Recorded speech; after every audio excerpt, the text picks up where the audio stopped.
Hello, welcome to my manga reading log. What I'll do to make it easier for everyone is I'll put the titles of everything I've read in the description and the timestamp as well. That way you won't need to watch the whole video, you can just skip to the reviews you're more interested in seeing. So first up on my reading log is Shaman King. Now a lot of people seem to have a problem with this series because of how it's made. It's an omnibus edition and honestly I can't see the problem with it. It's a bit heavy when you read it and it kind of gave me a dead arm, but aside from that I have no qualm with it. It's £15 for one omnibus and you're getting 3 volumes of manga in it, so it's quite a good deal. And the story itself is actually quite good. It's about Yu. He is trying to be the Shaman King and he meets a few other shamans in this, but he's not actually powerful whatsoever. He's not like overpowered or anything like that. He's actually quite easily defeated by a few of them. My favourite one that showed up was one that was kind of, instead of putting their soul into their body, they were using a corpse as kind of like a puppet, and it was kind of like creepy and eerie just the way it would move, and it has a talisman on its head. That was really, really cool and really intriguing. First 2 chapters are a little bit hard to get through. They introduce a lot of school stuff that never really goes anywhere, and the 3rd volume in this collection is probably the weakest of the 3 because it just goes over ground we've already covered, but it leads up to what will probably be like the tournament arc with all the shamans taking on each other next volume, so that'd be quite interesting to see. Even though it's an older manga, it doesn't necessarily feel like an older manga or outdated. Yes, they're not using cell phones and stuff like that, but that doesn't hurt the plots whatsoever. It actually has quite a lot of sword fighting in it, which took me by surprise. So if you're into sword fighting and stuff like that, it definitely ticks that box. Now for one of my favourite series that I've been reading at the moment, Gohan. So I'm actually up to date on this series, and I've been loving it throughout its entirety. The way that it was this risky, kind of like saucy cooking manga, and then eventually it turned into this really heartfelt like passion for cooking. And just the relationship between Gal, the teacher, and the student president is just amazing. It's just filled with joy. It's just simply lovely. This one's a bit sad to read because in this one the student president graduates and she has a whole final arc where basically the president is deciding whether to tell the teacher how she feels or not.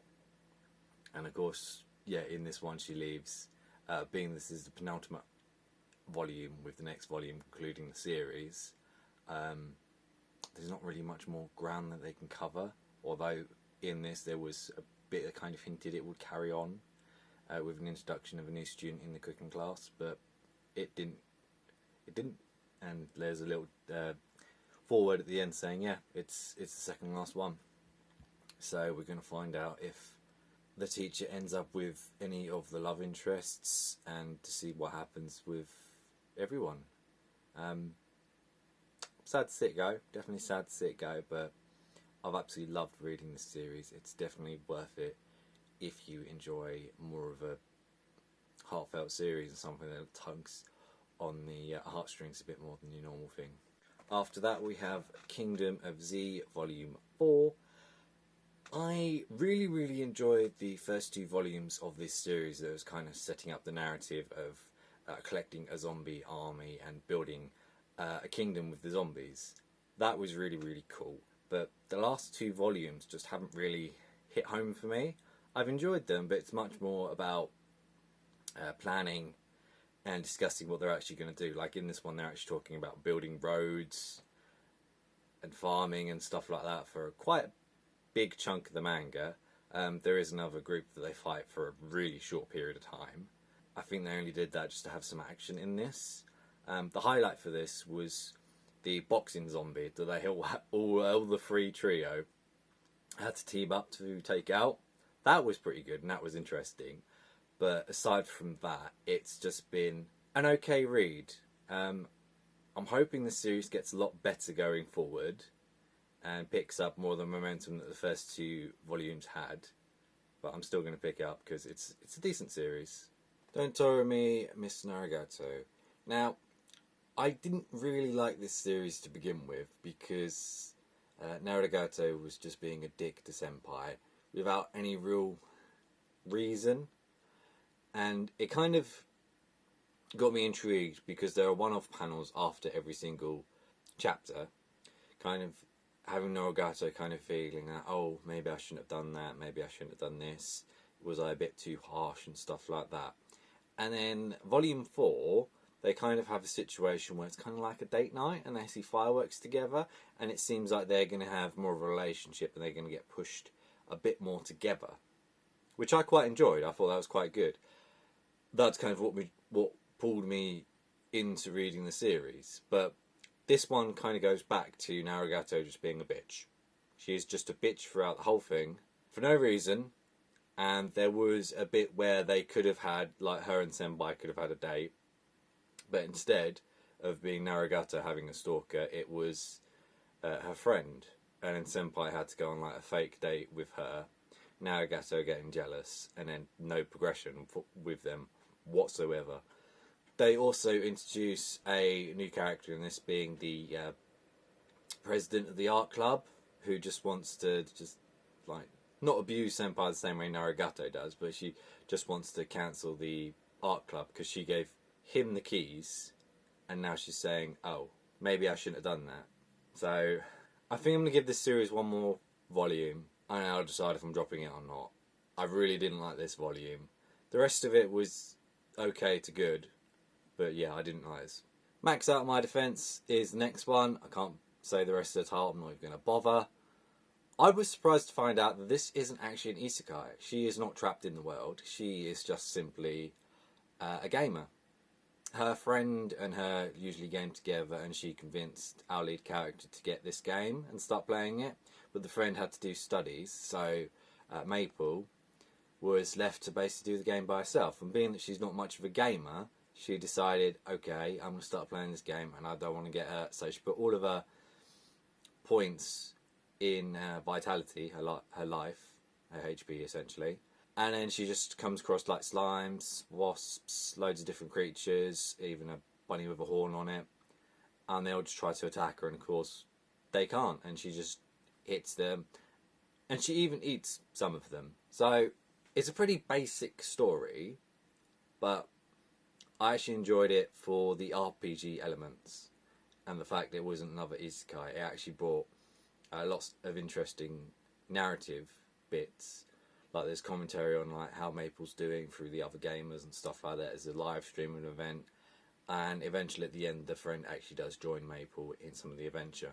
So I quite enjoyed this, and I'm going to give it and I'm going to get the next volume. Mob Psycho 7. It's taken so long to just get this volume out. It's been at least like a year, maybe a year and a half. For a completed series, I would have expected them to release it like, every 3 months and just be done with it, but it seems like Dark Horse are just like dragging it out, so I'll probably get the 14th volume in like 3 or 4 years now. This one was an okay read. It kind of has this up and down streak with the series where it's not quite sure what it wants to do. This one was all about Mob and Rennigan just ghost hunting. There were about 7 different ghosts and citizens they were helping out. I enjoyed the first 3, which featured the slit-mouthed woman, the dog with a man's face, and the red coat. The slit-mouthed woman, I love the urban legend of that, and I think it's just cool. The other ones were pretty good as well, and being that it was all set in the same town, it was seamless.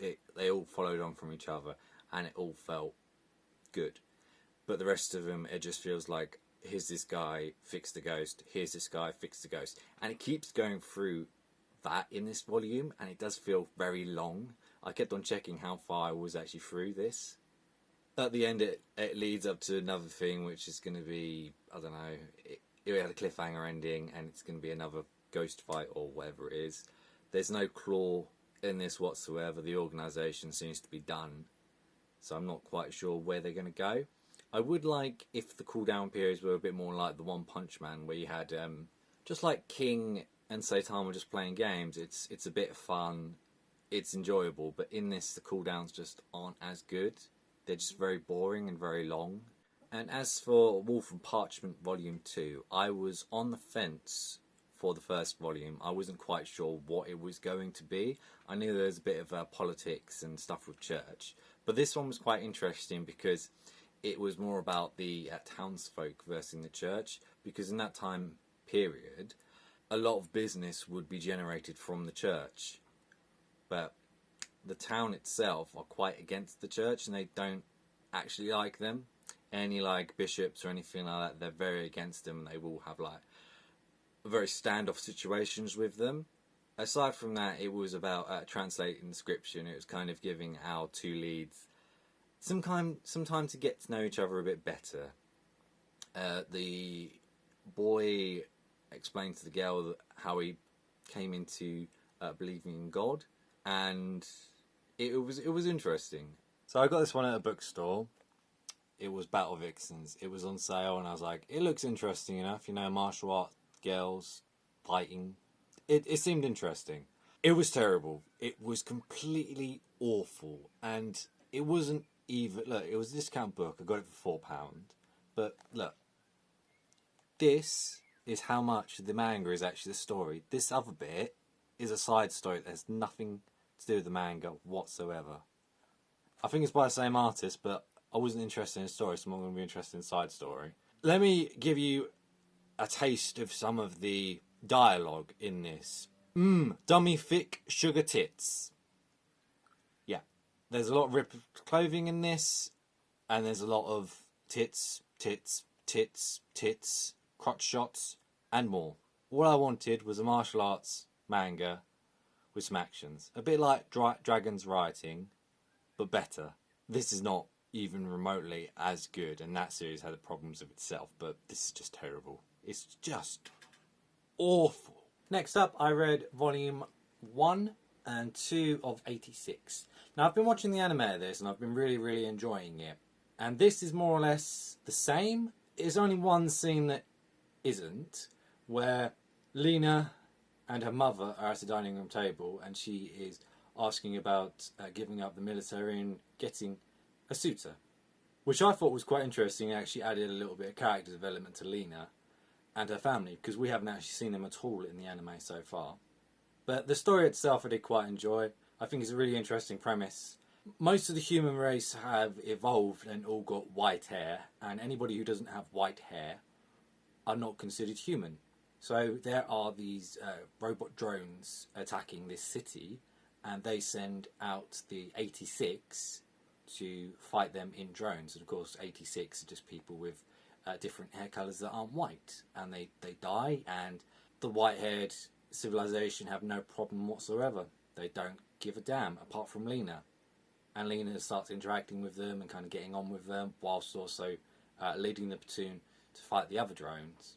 It's quite interesting, it's quite good, but if you've read the if you watch the anime, it doesn't really add that much. The action scenes could be left a little bit to desire in this, because most of them are just 4 panels and you don't really get much else. I would say there was one death in this, and it was a lot more graphic in this than it was actually in the anime. There was so much blood. But aside from that, pretty enjoyable series. I'll keep reading it. Then we have Roll Over and Die. I was genuinely surprised on how good this actually was.